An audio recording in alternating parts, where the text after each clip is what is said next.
Imad Badreddine est un auteur contemporain dont l'essai Les Lumières de l'Orient mêle réflexion et poésie. Il se passionne pour la philosophie et la psychologie, thèmes qu'il aborde avec sagesse et compassion.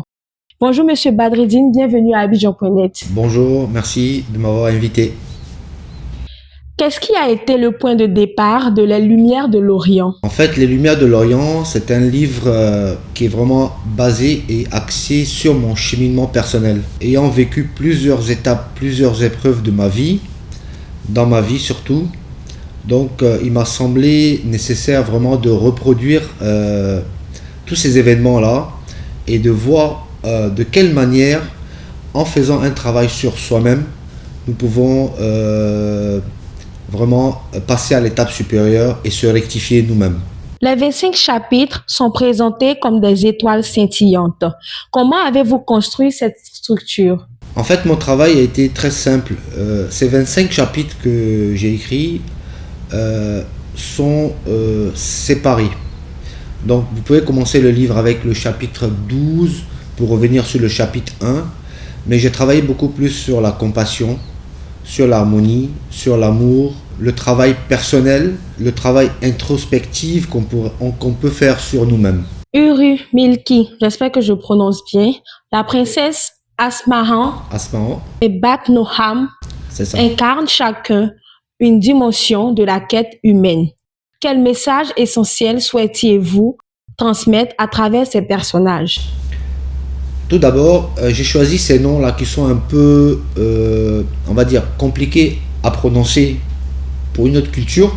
En fait, nous sommes du Liban et nos ancêtres, c'était les Phéniciens. J'ai utilisé des noms phéniciens parce que dans la Phénicie antique, chaque nom était donné à un enfant par rapport à une destinée, une prédestinée qu'on voulait, qu'on souhaitait. Donc j'ai utilisé ces noms-là, donc c'est des noms phéniciens. Et à chaque nom, dans ce conte-là, ou bien dans le chapitre que j'ai utilisé par rapport à la prédestinée de chacun. Donc, Urumilki, ça parle de l'amour. Après, il y a celui de la mer, de l'eau. Et après aussi au niveau de la sagesse. Donc, tous ces mots-là ont été rattachés à des symboles bien précis. Et je peux vous rassurer qu'en Côte d'Ivoire aussi, il y a des noms qu'on donne selon la destinée. Tout à fait. Chez les Sénéfaux, par exemple, les noms ont des significations. Tout à fait. Je sais aussi chez les Baoulés.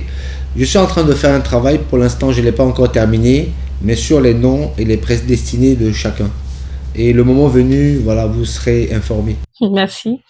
Votre œuvre est imprégnée de symboles, de métaphores et de sagesse ésotérique. Quelle tradition spirituelle ou philosophique influence le plus votre écriture? Je lis beaucoup de livres ésotériques, de livres spirituels, mais celui qui m'inspire le plus, en fait, j'ai deux auteurs. Il y a Rumi et aussi il y a Gibran, Khalil Gibran. Donc je me suis basé sur ça. Et aussi, il y a un monument qu'on ne devrait jamais oublier, c'est Ampateba. Donc je me suis vraiment inspiré de leur sagesse, de leurs écritures pour pouvoir vraiment voilà, transmettre ce petit message-là que je viens de faire au niveau du livre Les Lumières de l'Orient. L'Orient, c'est l'Est. Et à l'Est, vous avez le soleil qui se lève. Et c'est de là que la lumière part. Et en chacun de nous, il y a une certaine lumière qu'on doit vraiment la rechercher. Et une fois qu'on arrive à la retrouver, on la ferait réjaillir autour de nous. Donc par notre comportement, par notre façon de parler, par notre façon de réfléchir. Et je pense que c'est ce que l'humanité doit rechercher. D'abord, se comprendre soi-même. Ensuite, se rectifier en quelque sorte nous-mêmes. Et une fois que nous sommes rectifiés, je pense qu'autour de nous, il va y avoir une certaine harmonie et les choses vont aller dans le sens de la paix. Vous avez mentionné Amadou Ampateba. Je peux vous dire que effectivement, c'est vraiment la sagesse incarnée dans les écritures. J'ai adoré son œuvre Petit Baudiel que j'ai étudiée à l'école.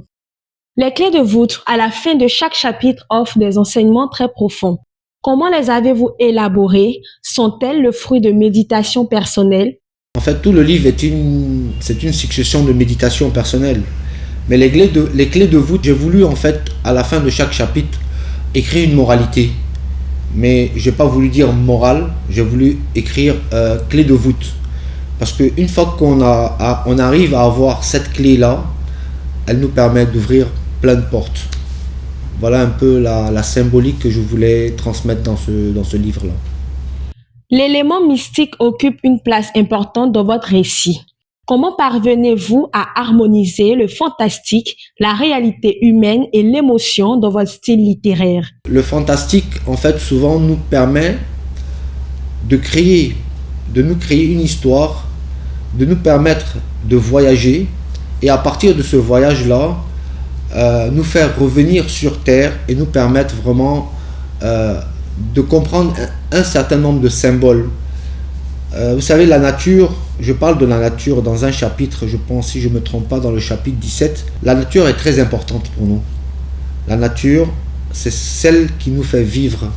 Aujourd'hui, je suis vraiment peiné quand je vois, par exemple, qu'on détruit des arbres, on construit que du béton, que du béton, que du béton.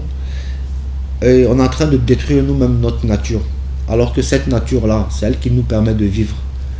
Donc, au-delà de cette réflexion-là, j'ai voulu aussi apporter mon engagement personnel aussi et mon engagement par rapport à l'écologie, à la nature et dire qu'aujourd'hui, il faut qu'on soit en harmonie avec la nature.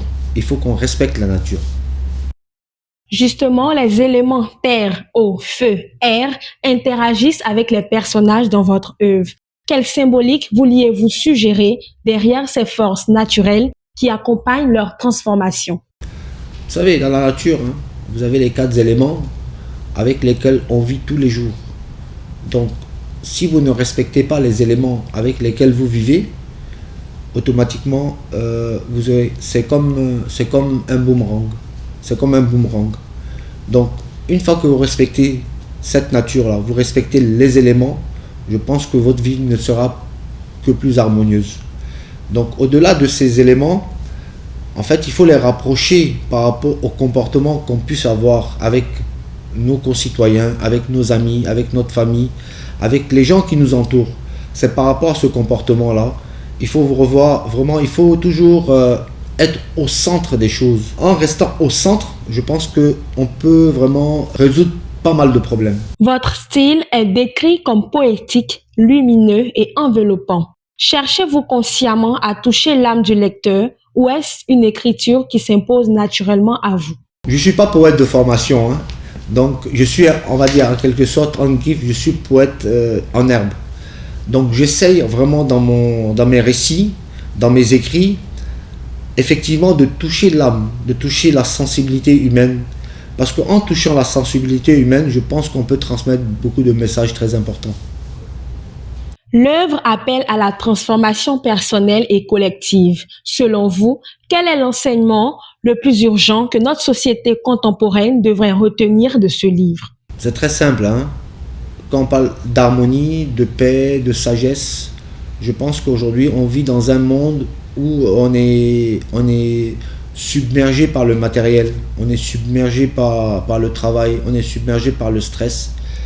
Il y a des moments, à certains moments, il faut savoir dire stop, prendre du recul, méditer, essayer de voir comment, dans quelle mesure, à notre niveau, à notre humble niveau, nous pouvons transformer autour de nous le monde qui nous entoure déjà. C'est-à-dire faire réagir notre lumière par notre humanité, par notre compassion, par le service de don de soi. Et je pense que en le faisant à notre niveau, je pense que ça peut interagir sur la majorité de personnes qui sont autour de nous. Vous écrivez que la lumière réside en chacun de nous. Vous venez de le mentionner. Comment, dans notre quotidien souvent tumultueux, pouvons-nous cultiver cette lumière intérieure et la partager autour de nous? Moi, je prends toujours le symbole du miroir. Le miroir, en fait, quand vous regardez dans un miroir, le miroir vous dit la vérité. Ok? Vous allez passer une journée, vous serez amené à dire des choses peut-être qui sont fausses, etc. Mais le soir, quand vous êtes devant votre miroir, le miroir vous dit qui êtes-vous. Et je pense qu'en recherchant les défauts qui sont en nous et en nous rectifiant, je pense que c'est la solution à, voilà, à ce principe-là, à ce symbolisme-là. Justement, on le dit souvent, on peut mentir à tout le monde, ne pas se mentir à soi-même. Est-ce que, en dehors de cette œuvre, vous avez d'autres livres? Effectivement, pour l'instant, j'ai une œuvre qui va sortir normalement, si tout va bien, l'année prochaine, au mois d'avril-mai. C'est une autobiographie, mais autobiographie, parler de moi, qui suis-je pour parler de moi? Mais j'ai fait en sorte que cette autobiographie vraiment touche toutes les personnes qui ont vraiment subi le même cheminement que moi. Parce que moi j'ai quitté le Liban, j'avais 7 ans quand je suis venu en Côte d'Ivoire. Et c'est là j'ai grandi, j'ai fait l'école Andgriffe EPP, école publique primaire. J'ai fondé ma famille, mes enfants sont nés là, ma femme est née en Côte d'Ivoire aussi. Et aujourd'hui, ce côté-là, que j'ai appelé moi, le livre, ça s'appelait Entre deux terres. Hein. Je vous donne déjà je vous dévoile, je vous donne le secret Super du titre. exclusivité. Donc l'exclusivité voilà, du titre, c'est Entre deux terres. C'est un livre qui va beaucoup parler d'identité. Mais aujourd'hui, on me pose souvent la question, on me dit, oui, mais tu aimes quoi? Tu aimes quel pays? Tu aimes le Liban ou tu aimes la Côte d'Ivoire? Moi, en fait, j'aime les deux. Parce que je me suis dit, dans mon cœur, il y a deux ventricules. Voilà. Donc aujourd'hui, autant que j'aime le Liban, j'aime aussi la Côte d'Ivoire parce que qui m'a vu grandir, qui m'a vu prospérer, qui m'a appris beaucoup de choses parce que quand je suis venu, il y avait déjà une certaine difficulté au niveau de la culturelle, au niveau de la langue, même si bon, on avait quelques bases de français. Mais bon, aujourd'hui, la Côte d'Ivoire m'a beaucoup appris. Aujourd'hui, tout ce que je suis en train de faire, tout ce que je prévois faire, c'est grâce à la Côte d'Ivoire. Et c'est vrai que bon, il faut jamais oublier ses racines aussi. Donc, toujours est-il qu'une fois dans l'année ou une fois chaque 2 ans, je pars un peu me recueillir sur la tombe de mon père qui est au Liban.